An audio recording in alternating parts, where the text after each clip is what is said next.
নারীর জীবনের সবচেয়ে দামি সম্পদের নাম হচ্ছে টাকার চাইতে বেশি, গাড়ির চাইতে বেশি, বাড়ির চাইতে বেশি, গয়নার চাইতে বেশি, সেটার নাম হচ্ছে ইজ্জত।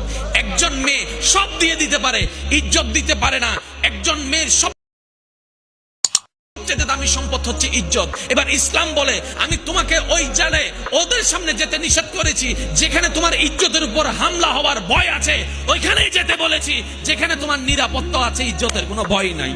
সুবহানাল্লাহ।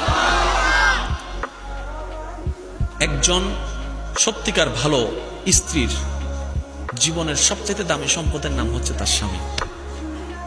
মাকে, বাবাকে, পরিবারকে সবকিছু ছেড়ে ওই স্বামী নামক শব্দটাকে খুশি করার জন্য সবকিছু ছেড়ে অচেনা এক পরিবারের মধ্যে চলে আসে। সুবহানাল্লাহ।